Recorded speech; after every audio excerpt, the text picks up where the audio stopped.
Hi guys, and welcome back to the channel. In today's video, we will be talking in detail about the different doctrines available in HOI4. In this comparison, we are going to focus on the best doctrines for infantry templates. I will make a separate video for the best doctrines in terms of motorized and armored templates. We will go through all of the advantages and disadvantages of each choice, comparing the results in a unique testing scenario. If that sounds interesting, then this is the right video for you. As usual, if you have been following the channel and enjoying my content, please do not forget to like the video and subscribe, it really helps. Before we get into the detailed comparison though, in case you're looking for a quick answer, if you have no idea what to pick, my general recommendation would be to go for superior firepower, as I find it to be the most balanced and well-rounded doctrine. But does this mean that all other doctrines are bad or useless? Not at all, let's find out why. Now for this comparison I made this spreadsheet in which I included all details and results. We're going to check it together now, but if you have a tier 2 membership to the channel, you can find it in the shared folder together with many of the screenshots from my test runs. Now before we start looking at the numbers, I also need to explain the testing scenario and why it was chosen. Now in these kind of videos you usually find artificially set scenarios in which a given number of divisions face each other with different doctrines to determine which one is more effective. And this is totally fine. However, what people fail to account for with this on-paper testing is the complexity of a real scenario. For example, army experience is usually limited. How many doctrines can you realistically get before the war? And do you have air superiority or not? What if you don't have it at first, but you gain it over the course of the war? Do you have enough supplies, and do you have them at all times? Now, all of these factors are likely to affect the outcome of your wars more than the doctrines themselves. Moreover, some of these elements also directly affect the doctrines and their perks. For example, Mass Assault gives an incredible minus 40% non-combat lack of supply penalties, which of course is absolutely fantastic if you lack supplies and useless if you have plenty of them. In short, I figured that the best way to really test doctrines was in a very concrete and real scenario. So I loaded my run with France just before we declare war on the Axis, and started my tests in a very tough and challenging war, with France entirely alone against Italy and Germany. There is a bit of everything involved, as we start with a small air force, but we build a larger one and gain air superiority over the course of the war. There is a naval invasion of Italy and a static defense against Germany. And then we proceed to push in most types of terrains, sometimes with full planning and sometimes in a hurry. I will also include a link to this run in the description in case you want to check it out yourself. So the main advantage of these tests is that they are as real as they get. This is not about the best doctrines in theory, it is about the best doctrines in practice. Of course, at the same time, the disadvantage of this scenario is that RNG inevitably plays a role in it, and of course, I play a role in it. And over a long war, there are higher chances that I make a mistake and affect the outcome. Although, it is not necessarily a bad thing that human errors are also accounted for. One last important thing to consider is that these tests were run with my offensive infantry template, a combat width of 30 with quite a lot of line artillery and all support companies filled, and this defensive template for the less active fronts. These templates were the ones that were tested with all doctrines. Now let's finally get into some numbers. So for my testing, I tested at first superior firepower and Gran Battleplan, but with only 5 doctrines unlocked. So for superior firepower, we unlocked these 5 doctrines. We went for the right path in here. While for Gran Battleplan, we unlocked these 5 doctrines. So once again, we went to the right path. Up here on the spreadsheet, I listed all of the buffs that you get from the first 5 doctrines from Superior Firepower and Gran Battleplan. I also highlighted here in yellow the ones that are the most relevant in my opinion. And for Superior Firepower, you can see this amazing plus 50% support companies soft attack and plus 20 support companies organization. So Superior Firepower, especially early on, buffs massively support companies, which is great because, as I mentioned earlier, we are using a template with all support companies slots unlocked, and these buffs are going to particularly affect our support artillery and recon support companies. I also highlighted the tactic in case of superior firepower, because suppressive barrage, which grants a plus 10% attacker damage and minus 20% defender tactic damage, is an amazing tactic. It is not the best in the game, which in my opinion is breakthrough, but it is a very solid one and it is always viable. The other big advantage is that you unlock this tactic with the very first doctrine in superior firepower.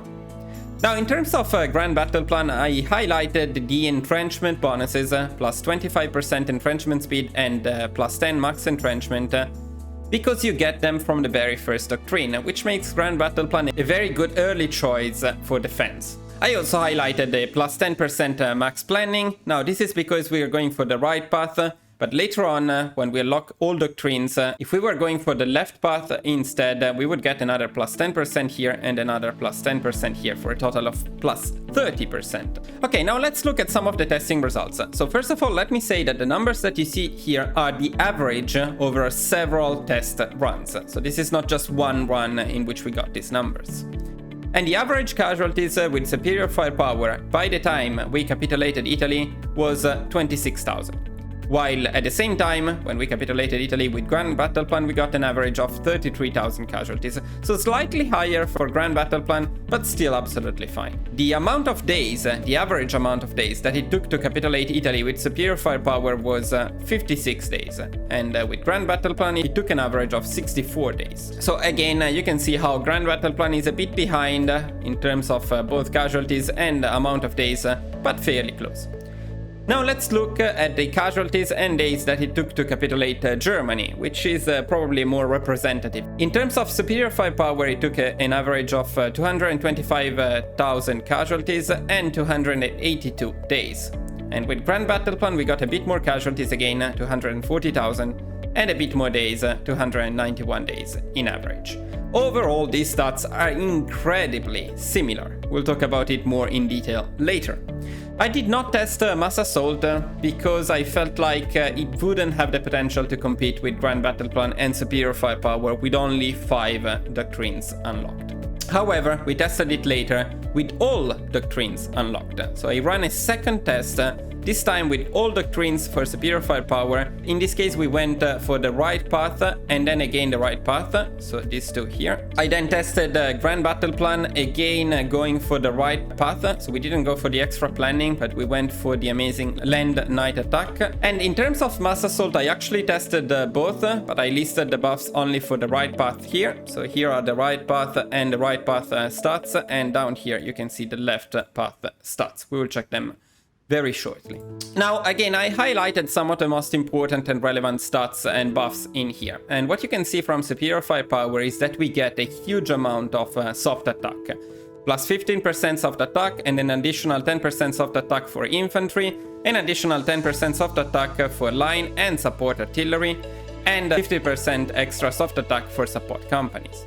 We also get a decent amount of organization, plus 20 for infantry and another 20 for support companies. For Gran Battleplan, once you unlock all doctrines, if you go for the right path, you get this amazing 25% land night attack. This is a very good buff because unlike planning, it doesn't require extra steps. You don't need to stop, you don't need to use staff office plan, you don't need to do anything extra. You just get plus 25% more damage anytime you fight at night, which is a decent amount of the time you fight in the game. You also get a nice minus 10% to supply consumption, and you get quite a decent amount of breakthrough, especially on infantry, a 10% breakthrough on everything and another 10% on infantry.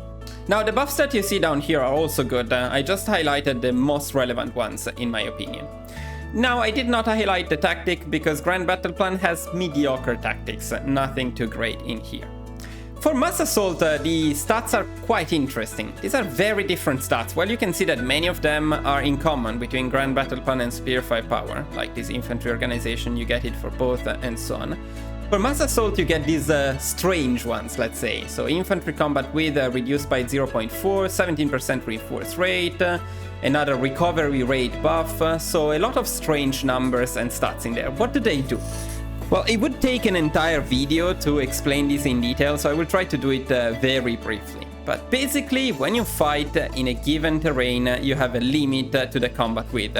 that means that only a certain amount of divisions will be able to fit in there. Now, the larger your divisions, the less divisions you can fit in a given battlefield. So when you see something like minus 0.4 infantry combat width, what this does is it reduces the combat width of your infantry. Let's say it makes it a bit smaller, which means you can fit more infantry into the same battlefield. What reinforce rate does is, when you're fighting a battle and you fill the combat width, the divisions that cannot fit in the battlefield will stay behind, ready to reinforce the ones that are fighting. The reinforce rate increases the speed and the chances that reinforcements happen from your reserve divisions. The recovery rate influences the organization of your divisions. So the higher the organization, the longer your divisions can fight. But when you run out of organization, it will take some time to recover it. The higher your recovery rate, the more organization you recover per day. Finally, you have these minus 40%, as I mentioned earlier, non-combat supply penalties, meaning if you're not fighting and you lack supplies, you will get minus 40% penalties if you have mass assault. I also highlighted the tactic, which I found to be quite interesting, because mass charge gives you plus 10% attacker tactic damage, minus 10% defender tactic damage, which is alright, but especially a plus 50% tactic width, which once again is very, very interesting, in the sense that when this tactic is being used, the width, so the space on the battlefield for your divisions, will be increased. Overall, mass assault allows you to put more divisions, especially if it is infantry divisions that we are talking about, into the same space. So to overwhelm your opponent with additional infantry divisions in the same area, in the same space. Now let's look at the testing results. Again, we are talking about average here, and here you can see how much the RNG plays a role in it. In fact, for capitulating Italy, it took me a couple of days longer in average, and a few more casualties with all doctrines unlocked for superior firepower, rather than with just 5 doctrines unlocked, which of course doesn't make any sense. Stats should be better with all doctrines than with only 5 doctrines. But again, Italy is a very short war, so RNG plays too much of a role in it, also the naval invasion. So the stats, when we look at Germany, are more representative. And you can see the casualties are fairly similar, 220,000 versus 225,000 average. But the amount of days it took to capitulate Germany is significantly lower. So this shows that unlocking all of superior firepower does, of course, offer an advantage in terms of how quickly you can capitulate Germany. When we look at Gran Battleplan, we see an even bigger improvement compared to only 5 doctrines. And this is probably related to the fact that the best doctrines for superior firepower are the first ones, while the best doctrines for Gran Battleplan are unlocked fairly late. So in this case, the casualties for Italy are again very similar, as well as the days it took to capitulate Italy, but the casualties for Germany are significantly lower than they were with only 5 doctrines, and they are even lower than they are with superior firepower. The amount of days is significantly lower than it was with only 5 doctrines, and it is slightly higher than it is with superior firepower. Finally, let's also look at mass assault. Here the comparison is only with Gran Battleplan and superior firepower, all doctrines unlocked. You can see the amount of days and casualties for Italy are always pretty similar, but they are a bit higher with mass assault. The amount of casualties for Germany are a bit higher, and the amount of days it took are a bit higher too. Especially down here you can see how mass assault left side, I wouldn't consider Italy too much, did increase significantly the casualties, but especially the amount of days it took to capitulate Germany. 356 days is a lot.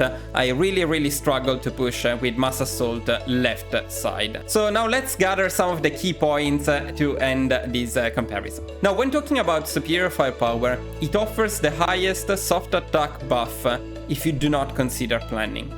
It also works particularly well with templates with support companies and some line artillery. It buffs support companies, which are always great and useful in all scenarios. I will mention this very quickly, but the reason support companies are so good is that they give you some additional stats, like you see here, soft attack, breakthrough defense, but they don't increase your combat width. So basically they don't increase the size of your divisions. Another big advantage of superior firepower is that it immediately unlocks one of the best and most flexible tactics in the game, suppressive barrage. and also it offers its best buffs very early in the game, including the tactic. The only disadvantage, if we can talk about disadvantages for superior firepower, is that the later doctrines are not as good as the first ones. Now, overall, I find superior firepower to be the best doctrine, not because it offers the highest buffs, but because it is very flexible. You can never go wrong with extra stats, it is very beginner friendly, it unlocks its potential right away, and it really has no downsides. Its tactic is probably the best representation of this. It is not the best, but it is always good, and you unlock it right away. When talking about Gran Battleplan, if you go for the left path, it offers the highest possible planning bonus, which is also the highest possible buff to any offensive stat. Extra max entrenchment and entrenchment speed from the very first doctrine makes it a great choice for early defense, even if you plan on switching later on. Now, for example, France starts with Gran Battleplan already unlocked, so you have the first doctrine from the very beginning. And it is quite convenient to use it with France, even if you plan on switching, for the early phases of the war. When Germany is attacking you, it's very nice to have the extra entrenchment and entrenchment speed in here. Later on, when you switch to the offensive, it may be convenient to switch to superior firepower. Now, the 25% land and night attack bonus is a massive buff and it should not be overlooked. However, the best perks are unlocked quite late. For example, the land and night attack plus 25% is all the way down here. It's one of the last doctrines that you unlock. On the other hand, when you talk about superior firepower, you get the best two doctrines, the extra soft attack for support companies and organization, and you get them right here. It's the fourth and the fifth. Finally, max planning is great, but it is not always possible to achieve it, and if you're not consistently getting it, then you're not getting value out of many of these doctrines. Again, I will keep it short here, but for example, when you're done with Italy, you move the offensive army that conquered Italy back to the front against Germany, and you plan your offensive into Germany. However, at that time, Germany is constantly attacking you, and while your divisions are under attack, they cannot get planning bonus. Say that you get the planning bonus and you push Germany, you will get to a point where you need to reorganize your units and plan another offensive, so restart the planning. At that point, you can settle down and get the full planning bonus, or you can keep the pressure up and try to prevent Germany from reorganizing as well. And usually against Germany, I find keeping the pressure up and constantly pushing to be more effective than stopping and getting planning. So this is a good example of how max planning is great, but not always. In conclusion, the left path of Gran Battleplan probably has the highest potential out of all doctrines, and the right path offers the fantastic land night attack buff, which is great because it does not require any extra thinking. However, it is not as flexible as superior firepower, it has mediocre tactics, and the best perks are unlocked pretty late. Let's talk about mass assault and get to the conclusion. Now, it works particularly well with infantry heavy armies, offering amazing buffs to reinforce and recovery rate, as you can see up here, and the extra combat width. The non-combat supply penalties reduction can be great in low supply areas. It offers a very interesting tactic, which can be incredibly good in the right conditions. However, the left path felt very underwhelming, and the best perks are unlocked fairly late. It also lacks the potential of Gran Battleplan and the flexibility of superior firepower. Now, I must be honest, I feel like my testing scenario and template did not particularly benefit mass assault. It would be better to have way less line artillery and way more infantry. Despite that, it still felt surprisingly good. It works in a different way, for sure, compared to Gran Battleplan and superior firepower, and it feels a bit more situational. Still, I think that in the right situation, with the right template, it can be a fantastic solution. I must note, however, that I really struggled to push when testing the left path, and if I must find one of these doctrines as a bit less viable than the others, I would definitely say that mass assault left path was not as viable as the other doctrines. Now, as a final comment, first of all, I was positively surprised to see how all doctrines, except again maybe for left mass assault, proved to be absolutely viable, with the casualties differences falling into a 20-30% range and the timing difference into a 10% range. What this means, ultimately, is that regardless of which doctrine you chose at the beginning of the war, you will be able to win the war with similar casualties and around the same time. Also, since in this testing scenario RNG inevitably played an important role, the differences directly related to the doctrines should be considered as even less relevant. Now, while this testing is in no way offering a definitive answer as to which is the best doctrine, I think it is a great answer to all those people who seem convinced to always know what is best. Those that will say that you're a noob if you don't go for Gran Battleplan left or superior firepower. And the answer is that, at least in single player, basically all doctrines can work pretty well. And the best one will be the one that works best in your situation and with your playstyle. So my suggestion would be to go out there and try them yourself. Don't just copy and paste what meta people say. What works best for a pro player might not be what works best for you. So if you never tried some of these doctrines, go on and give them a try in your next run. And of course, let me know in the comments which doctrine you like the most and why. Now that's really all for this video. If you enjoyed it and you found it useful, please do not forget to support the channel by liking the video and subscribing. If you stayed with me until now, thank you for watching, and I will see you guys in the next video. Bye bye!